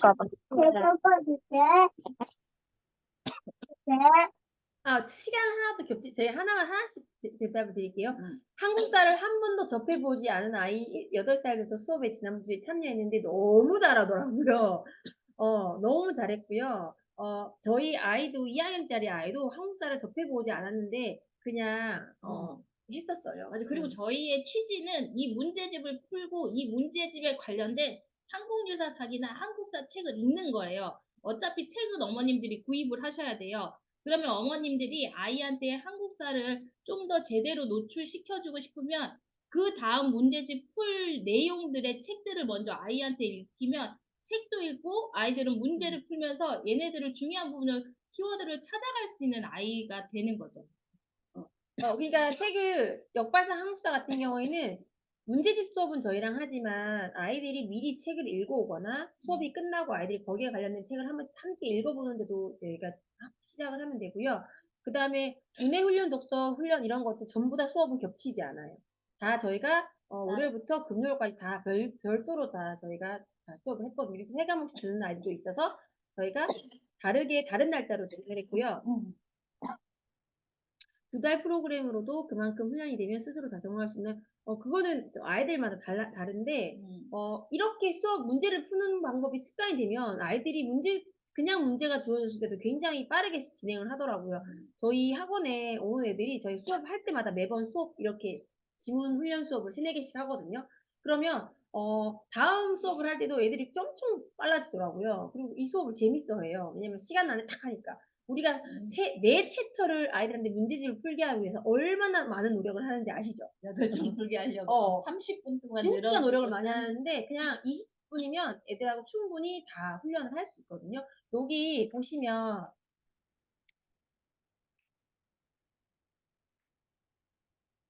요렇게 아이들한테 오늘 해야 될 4권의 책 속에 들어있는 키워드를 저희가 미리 뽑아 놔요. 그리고 엄마들한테 미리 주거나 아니면 수업이 끝나면 주거든요. 그렇게 했을 때 아이들한테 미리 보여주시면 안 되고 순간적으로 아이들한테 기억하기 훈련을 시켜요. 그러면 애들이 막 기억하거든요. 그리고 종이에다가 애들이 막 적어내요. 그런데 이걸 먼저 한 다음에 이렇게 문제집을 풀게 놔두면 아까 봤던 어휘들이기 때문에 좀 더 쉽게 다가와요. 우리의 두뇌는요, 음. 반복이 들어가면 이건 중요한 거구나라고 생각하고 장기 기억으로 넣거든요. 그래서 저희는 문제만 한번 풀고 끝나는 게 아니라 그 처음에 두뇌 트레이닝 활동에서 오늘 배울 어휘들을 넣어주고 문제를 보면서 아이들이 반복하고 그리고 목차 외우기도 할 거예요, 활동들을. 그래서 자꾸자꾸 얘네들한테 기억하고 학습하고 처리 속도를 빠르게 하는 것들을 훈련하면서 아이들한테 계속해서 시키는 거예요. 아니, 글쓰기 훈련은 같이 하지 않아요. 글쓰기 훈련은 제일 마지막 단계이기 때문에 저희가 지금 이런 수업엔 전혀 넣지 않고요. 두뇌 훈련할 때 읽을 책을 미리 읽으면 수업 때 임하는 건 두뇌 훈련 독서는요, 패턴이 똑같거든요. 그 두뇌 체조를 하고 한 10분 정도 두뇌 트레이닝을 해요. 그 이후에 3, 40분 동안 자기가 읽을 책들을 스스로 읽는 활동을 하는 건데요. 이때는 미리 읽어보는 게 아니라 이 함께. 시간에 읽을 책들은요, 아이들이 평상시에 읽지 않은 책이어야 돼요. 왜냐하면 아이들은 편독이 심해지고 자기가 좋아하는 책만 읽거나 아니면 이야기책, 만화책만 읽는 경우가 많단 말이에요. 그래서 그런 책들을 집에서 읽으라고 하면 잘 안 읽으니 이 공간에 모여서 너는 읽을 수 아이라는 동기부여를 주고 내 스스로 책을 빠르게 읽을 수 있다는 신뢰를 자기가 책을 읽으면서 쌓는 거예요. 그러면서 자기 스스로 이해도 하고 기억하는 건 기억하면서 책을 읽기 때문에 우리 아이들이 위인 인물책을 10분 동안 꼼꼼히 정독한다고 해서 거기 있는 내용을 모두 기억하지 않아요. 아이들은요, 인물 위인책에서 무엇을 기억해야 되고 뭐가 중요한지 하나도 모르고요. 그냥 글자만 읽는 습관대로 책을 읽거든요. 근데 반대로 10분 동안에 3권의 책을 3분 동안 읽어서 3권의 책을 읽는다 쳐요. 근데 저희가 이 수업 중에 위인의 책은 이런 부분이 중요하고 전래책은 이렇게 읽어야 돼. 이런 부분들을 아이한테 알려주고 스스로 독서를 하면서 체화시키는 독서를 하는 거예요. 그렇기 때문에 아이들은 책을 읽을 때는 이런 부분들을 기억해야 되는구나라는 걸 스스로 인식하고 스스로 쌓아가는 거죠. 책이 네. 저희가 먼지 쌓인 책장에 책을 꺼내오게 만드는 게 목표거든요. 저희가 오죽하면 요새 무슨 책을 살까 고민을 하고 있어요. 애들이 책을 호시탐탐이랑 그 윗라인 책도 어느 정도 읽어서 우리가 지금 다 중학교 관련 책들 무엇을 살까를 고민하고 있을 정도로 저희도 책을 계속해서 책에 관련된 일을 해왔었고 어떻게 하면 지식책을 읽게 할 수 있을까 이런 부분이 되게 고민이었단 말이에요. 그래서 저도 8년 동안 아이들과 수업을 하면서 아이들 스스로 책 읽는 게 저의 최종 목표였는데 주체자가 선생님이 되면요, 아이들 스스로 학습을 한 게 아니라서 아이 스스로 읽기 독립이 되지 않더라고요.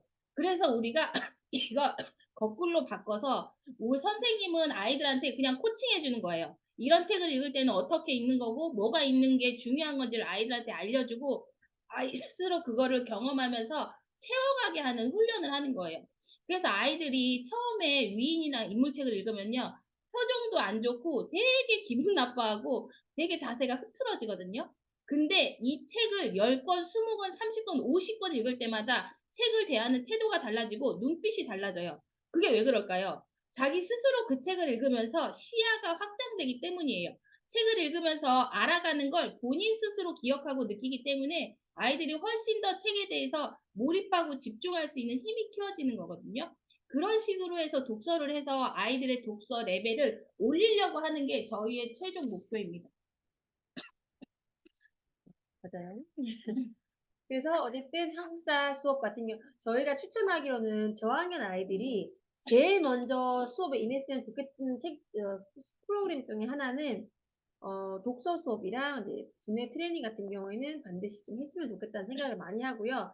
그 다음에 이제 만약 엄마들이 한국사는 당장 뭔가 좀 느낌으로 어렵다 느껴지시면 뭐 2, 3학년 아이들이 수업에 진행을 해도 상관없다고 생각을 하거든요. 왜냐하면 그래도 어느 정도 한국사 지식을 좀 알고 만약에 했으면 좋겠다 생각할 수도 있으니까. 근데 처음 보는 지문이더라도 이런 식으로 하면 애들이 잘 풀 수 있거든요. 그리고 못다한 것들을 이제 집에서 또 하시면 되니까 너무 어렵게만 생각하지 않으셨으면 좋겠고요. 일단 두뇌 트레이닝 수업은 이번에 다시 개설되는 수업이에요. 왜냐하면 저희가 교재를 이렇게 박사님과 함께 교재를 만들었거든요. 이렇게 두뇌 트레이닝 교재를 만들어가지고 아이들하고 이 중에서 꼭 좀 같이 함께 진행했으면 좋을 것 같은 것만 이렇게 뽑아가지고 저희가 수업을 해볼 생각이거든요. 이거는 교재 안에 들어있는 것들도 있지만 저희가 함께 그 기억력 훈련 테스트라든지 교과 어휘 테스트 뭐 그런 어휘라든지 아니면 어, 여기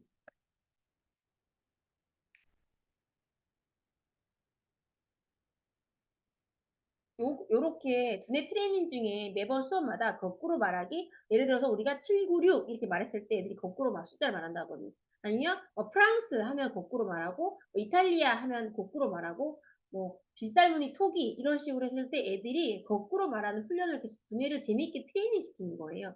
사실은 생각보다 이거 아이들이 쉬워하지 않거든요. 그런데 애들이 되게 재밌게 수업을 하다 보니까 이런 식으로 두뇌 트레이닝을 여러 가지 시키고요. 요거 같은 경우에는 이제 엄마들도 나중에 해보면 이제 아시겠지만 이렇게 위에다가 숫자를 저희가 먼저 아이들한테 이거는 매번 하거든요. 저희가 아이들하고 이렇게 주어졌을 때 이렇게 이거는 손으로 계산해서 하는 게 아니라 눈으로만 계산해서 마지막 정답을 찾아내는 과정이거든요. 이게 생각보다 엄마들 쉽지 않은데 예를 들어서 8 더하기 3은 11인데 10을 빼고 1 그다음에 8 더하기 3 11 빼고 10 빼고 1 그다음에 8 5 더하기 7은 12인데 2 이렇게 해서 계속 눈으로 이거를 더해가는 거예요.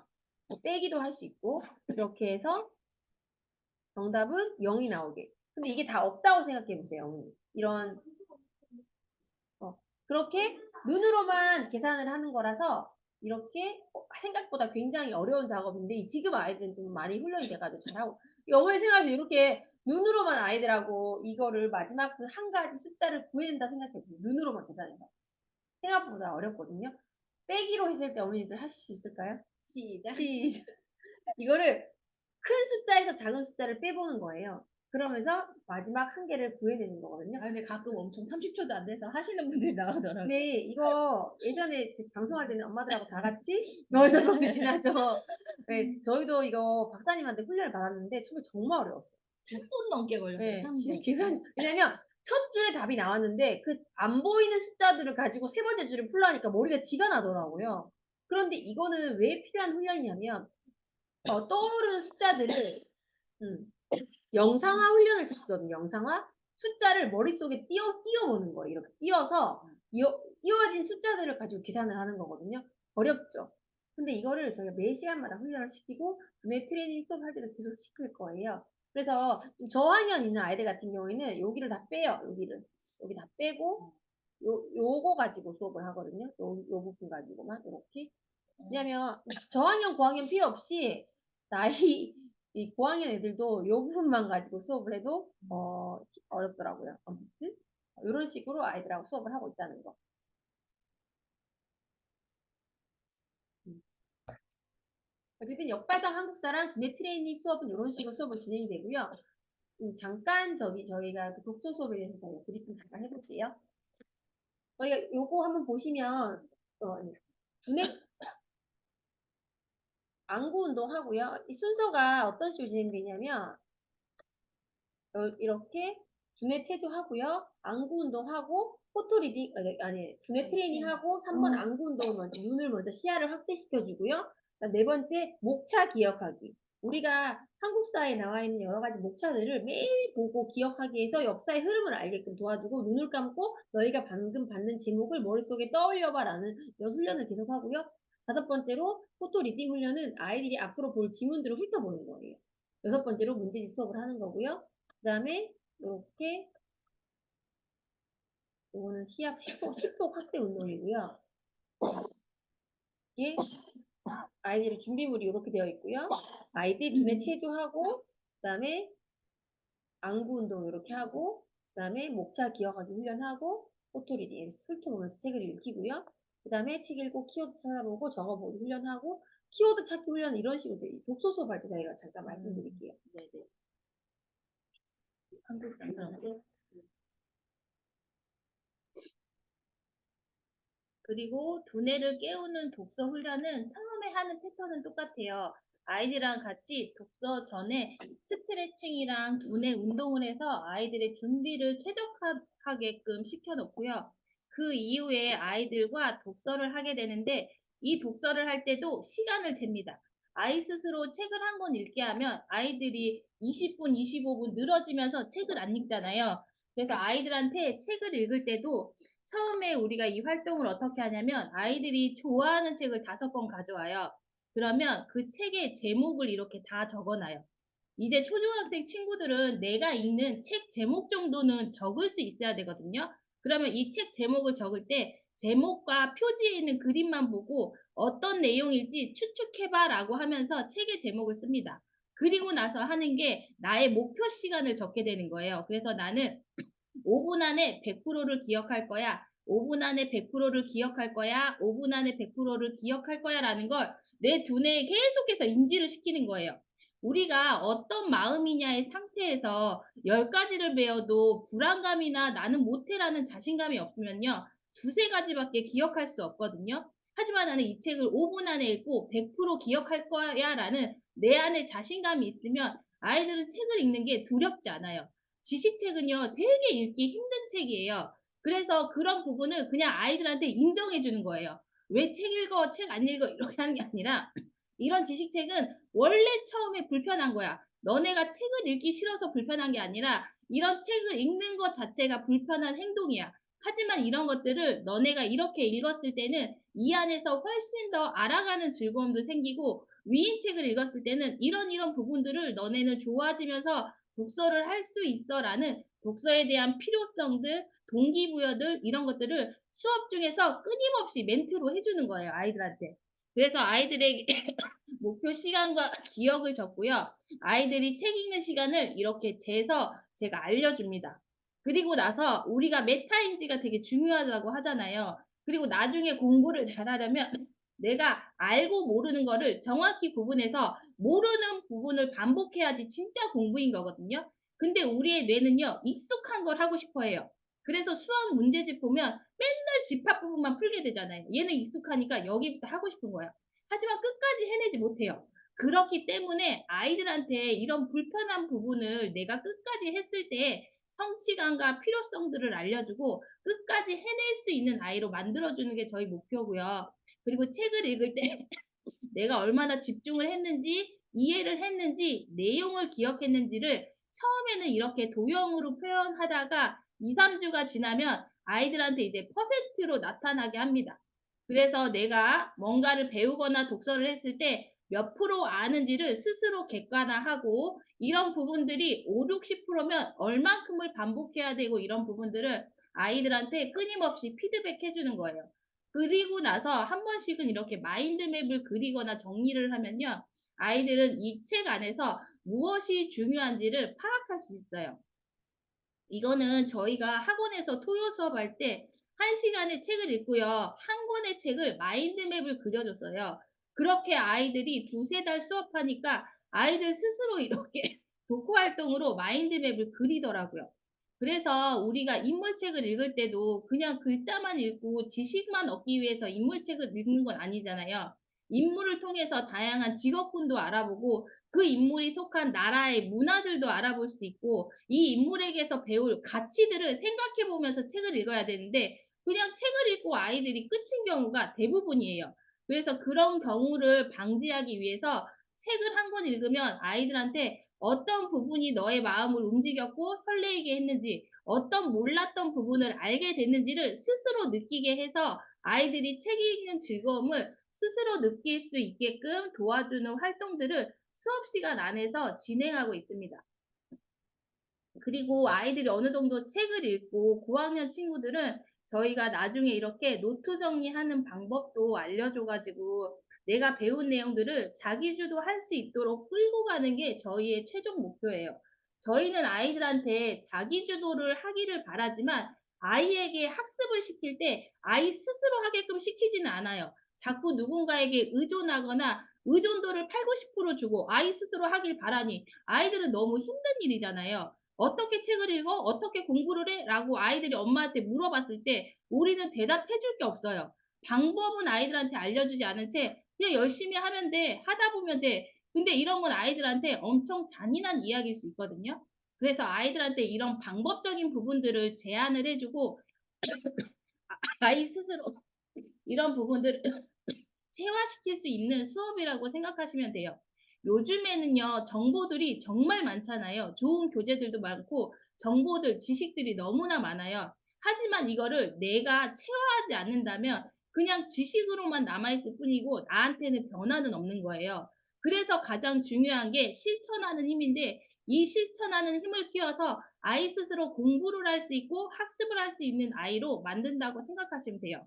그래서 처음에 이렇게 독서하는 걸 어머님들이 처음 해봤기 때문에 되게 두려움도 많고 어떻게 해요? 라는 것들을 물으세요. 근데 제가 8년 동안 독서 수업을 했잖아요. 아이들한테 한 줄 평을 얘기했을 때 어떻게 이야기하느냐만 들어도 이 책을 소화하고 있구나, 소화하지 않았구나라는 게 판단이 되고요. 아이의 나이와 학년에 의해서 이런 책 정도는 읽어야 하는데 이런 기준들이 있단 말이에요. 그래서 아이들한테 저는 처음에는 아이들이 읽고 싶은 책을 가져오게 하고 아이들이 대부분 이야기책을 가져오거나 만화책을 가져와요.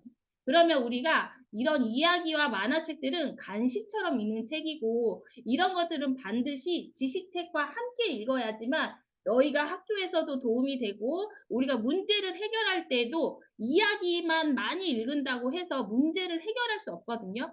무언가 사건이 생기고 문제를 해결하기 위해서는 다양한 영역의 정보들이 있어서 이런 것들이 조합이 돼야지만 문제 해결을 잘할 수 있잖아요. 판단력을 좋아지게 할 수 있잖아요. 그래서 그런 부분들을 아이들한테 이야기해주고 이제 여자친구가 인물책을 잘 안 읽는 거예요. 그래서 명작 전래를 읽고 한 줄 느낌이나 이런 걸 물어봤더니 잘 이야기하더라고요. 그래서 다음 시간에는 위인이랑 인물책 읽어보자라고 했더니 엄마도 그게 고민이었던 거예요. 근데 아이랑 다시 약속을 받고 위인이랑 인물책을 읽게 하고 그리고 아이가 얘는 1학년인가 2학년인데 호탄 만화만 읽는다고 해서 엄마가 얘기하시더라고요. 하지만 이 나이는 호탄 만화만 읽어도 되는 나이입니다라고 엄마들한테 제가 소통하면서 어떻게 독서를 이끌어 갈지도 이 톡방 안에서 계속해서 소통하는 거예요. 그래서 엄마들이 옆에서 함께 들으시는 엄마들이 많거든요. 그래서 전래를 읽을 때, 인물을 읽을 때 어떤 부분을 아이한테 가이드해주고 책을 읽는 방법들을 엄마들이 오히려 많이 배우고 아이들과 같이 해서 되게 도움이 많이 된다고 이야기하셨고 제가 수업 중에 아이들 책을 읽을 때 필요한 부분들을 이렇게 톡방에 정리해줘요. 아이들이 이야기를 읽으면 등장인물이 7명이 나오면 그 7명에 있었던 일을 모두 이야기하니까 이야기의 핵심을 못 잡는 거예요. 그러면 아이들한테 이 인물 중에서 중심 인물이 누구야? 중심 인물과 연결된 사건이 뭐야? 이 사건은 왜 일어났어? 라는 꼬리에 꼬리를 무는 질문을 하면서 아, 인물 중에서 반복적으로 등장하는 인물이 중요한 역할을 하는구나. 그 중요한 인물의 사건으로 이야기하고 정리하면 되는구나라는 것들을 아이한테 알려주는 거예요. 근데 이런 부분을 제가 하고 아이 스스로 해보는 경험이 없으면 아이는 계속해서 못하게 될 거예요. 그래서 이런 부분들을 아이 스스로 할 수 있게끔 이끌어주는 수업이라고 생각하시면 되고요.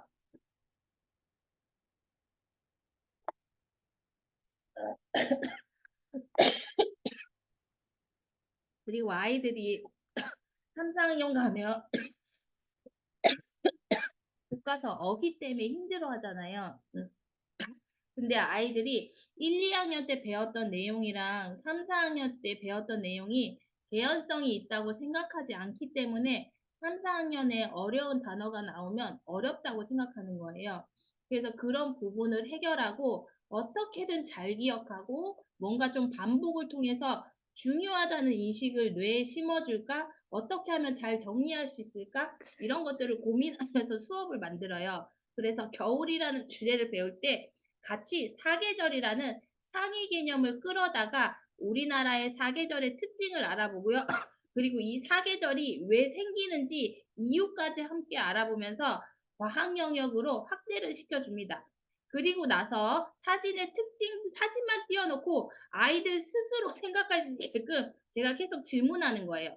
그러니까 주어진 내용을 제가 계속해서 수업하는 게 아니라 사진과 그림과 도표를 띄워놓고 아이들이 스스로 이 안에서 대답을 찾을 수 있게끔 자료를 보고 분석하고 생각할 수 있게끔 자료를 만들어서 수업을 진행하는 거예요.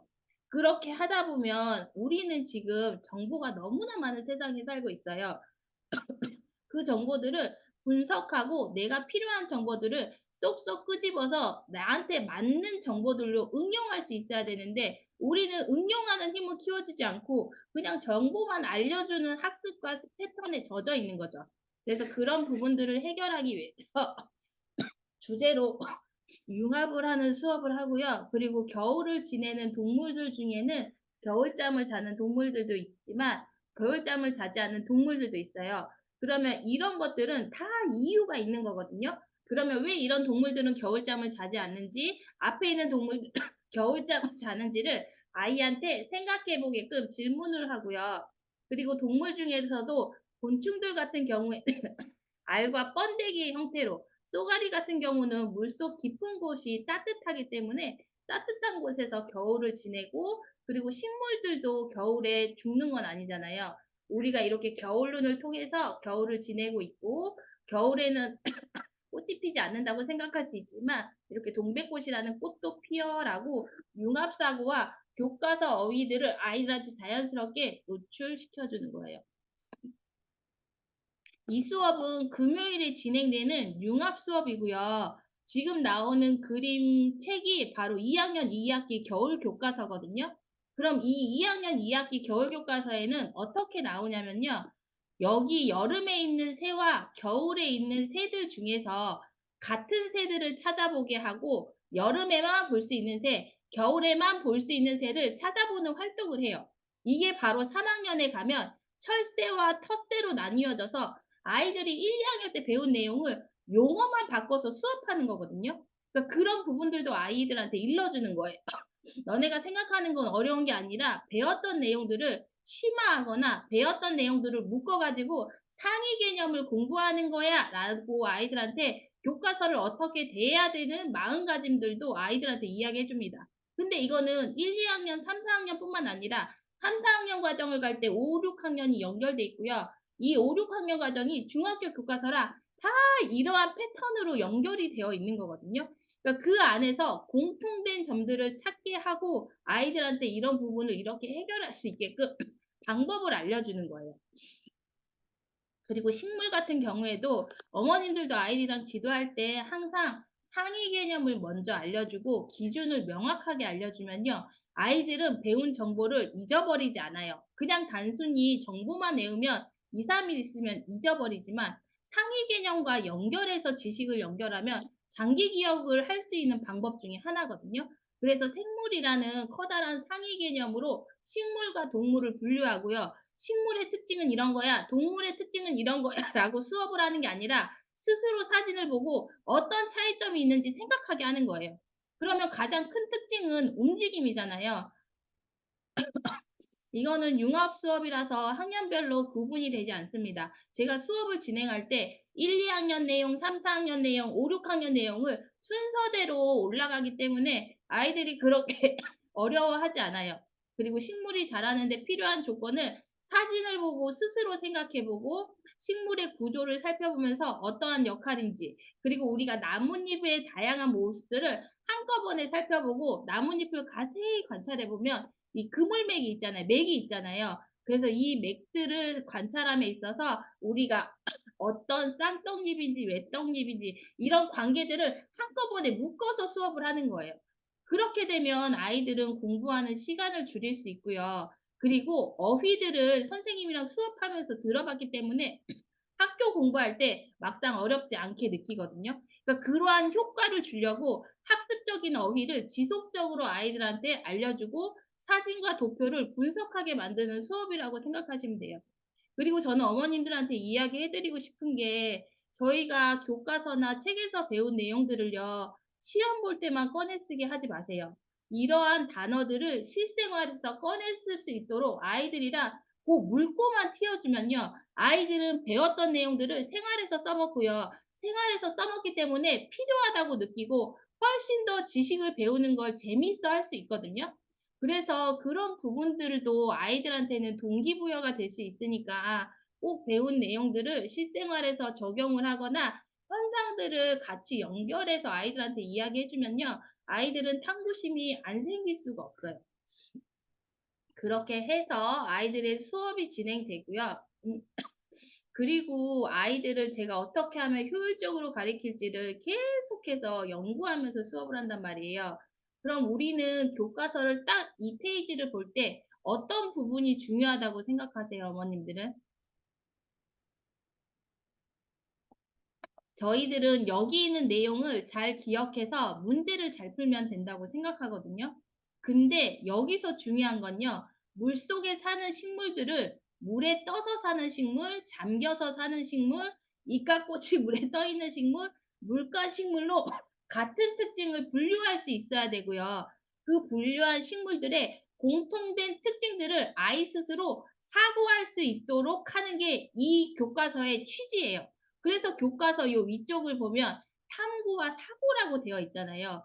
이 내용을 단순히 기억하는 게 아니라 이 그림을 보고 어떤 부분이 중요하고 자기 스스로 분석할 수 있는 힘을 키우게끔 교과서도 접근시켜줘야 됩니다. 그리고 장소에 따라서 식물들의 특징이 달라지고 이 식물들이 사막에서 살 수 있는 이유 또한 이 식물의 그림 안에 다 숨어져 있거든요. 이런 부분들을 아이 스스로 찾을 수 있게끔 그리고 이런 식물들이 이런 실생활에서 이용되고 있기 때문에 우리는 이런 자연물들을 탐구하고 꼼꼼히 봐야 돼 라고 이야기해주고 식물과 관련된 직업군들 그리고 제가 여기서 팁을 드리자면요 아이들이 모르는 단어가 나오면 그냥 어렵다고 생각하고 차단해요 그럴 때는요 단어들을 이렇게 쪼개서 생각할 수 있게끔 해주면 훨씬 더 잘 이해를 해요 그래서 플랜테리어, 우리가 집 안을 디자인하는 사람을 뭐라고 하지? 인테리어라고 하지. 안에 있는 공간을 예쁘게 꾸며주는 사람은 인테리어야. 하지만 식물을 이용해서 실내를 꾸며주는 사람은 플랜테리어 디자이너라고 해. 이러면 아이들은 잘 잊어먹지 않아요. 그리고 이걸 도시농업 전문가라고 외우면 잊어버린단 말이에요. 그냥 이 단어만 가지고 이 사람이 무슨 일을 할지 추측해 보는 거예요. 그래서 자기 스스로 계속해서 생각하는 힘을 키우고 이렇게 훈련하다 보면요. 모르는 단어가 나왔을 때 의미 단위로 단위를 분리하고 그 단어들을 문맥에 맞춰서 추측할 수 있는 힘이 생깁니다. 그래서 이러한 방법들로 아이들한테 생각하는 방법들로 학습을 이끄는 거랑 그냥 정해진 내용만 기억하게 하는 거랑은 나중에 아이들에 있어서 엄청난 차이가 생길 거예요. 그리고 식물과 관련된 인물들도 함께 알아보면서 아이들이 종합적인 융합 사고를 할 수 있도록 도와주는 수업으로 준비가 되어 있습니다. 그래서 저희가 이번에 겨울방학 동안 할 수 있는 수업들이 트레이닝 수업, 트레이닝 독서 수업, 그리고 역발상 한국사, 융합 수업 이렇게 해서 진행되고 있어요. 음.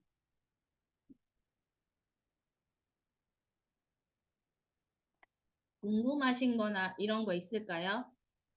그래서 어머니 오늘 여기서 들으신 내용들을 직접 적용해 보시면 훨씬 더 효과를 보실 수 있을 거예요.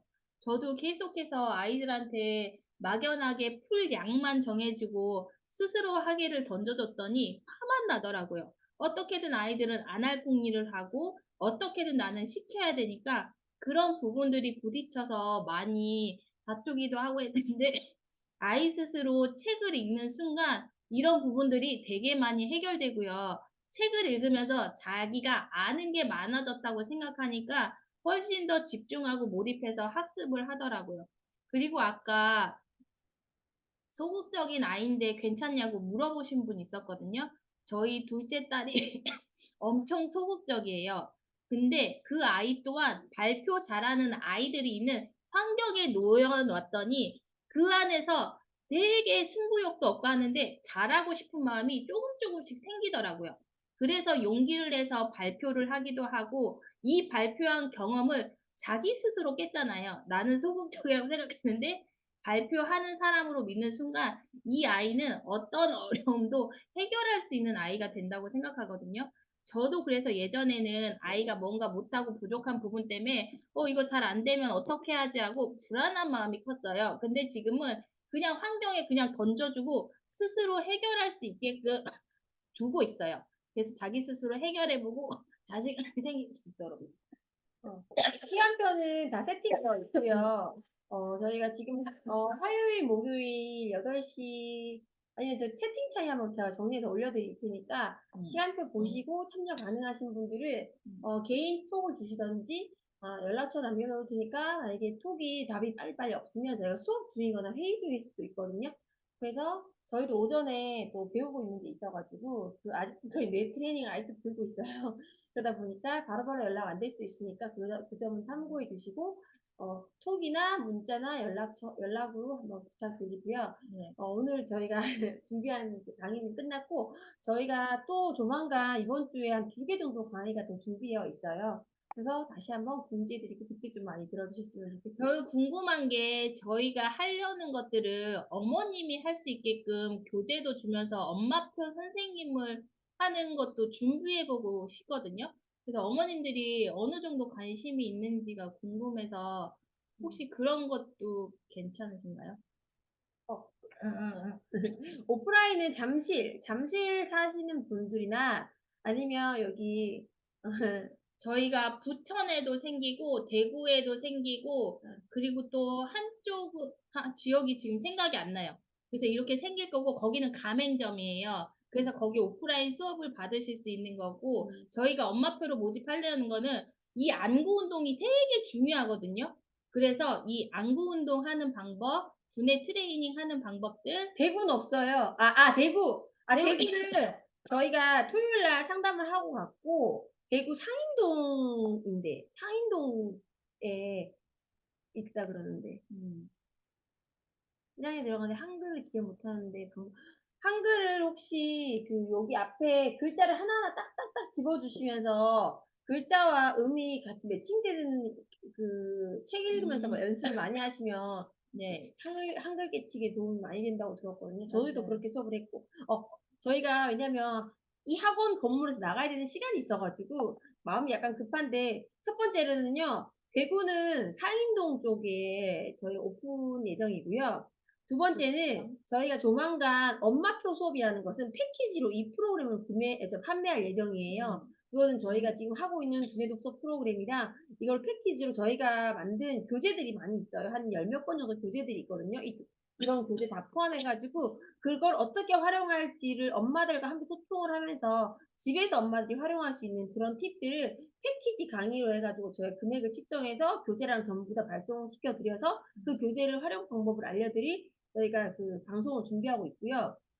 세 번째로는 가맹을 할 수 있는 그런 방법을 각 지역에서 엄마표로 집에서 아이들 공부방을 할 수 있는 그런 프로그램으로 가맹 사업을 진행하고 있고요.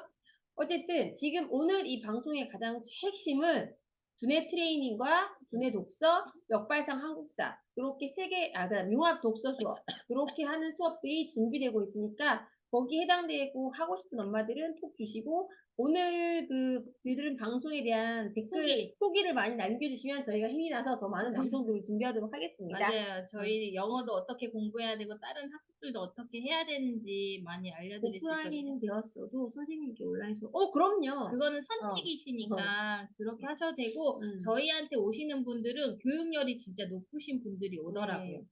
결국은 실패 많이 하시고 우리 아이의 가장 중요한 걸 많이 하시는 엄마들이 많이 찾아주시고요. 그다음에 어, 오프라인으로 수업을 받고 싶은 아이들 같은 경우 이 경기도나 이런 애들이 토요일 날 5시간씩 독서 캠프를 진행하거든요. 횟수로 진행을 하고 있어요. 한 달 다 채우지 못해도 4회 수업당 돈을 받고 있기 때문에 토요일마다 오실 수 있거나 아니면 토요일에 막 3번밖에 못 온다, 2번밖에 못 온다 그런 엄마들도 참여할 수 있거든요. 그러니까 요 근처에 사시는 분들은 토요일 수업으로 저희가 오셔도 될 것 같아요. 네, 연락은 저희가 오픈톡 링크를 남겨드릴 거고요.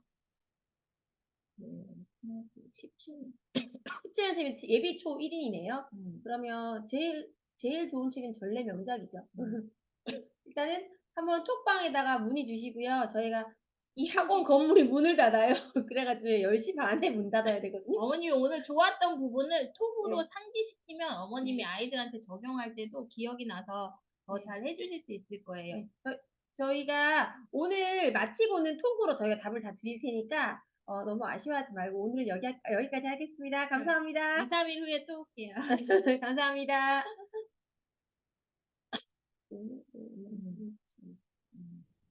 감사합니다. 제일 수인입니다. 마음이 급해가지고. 엄마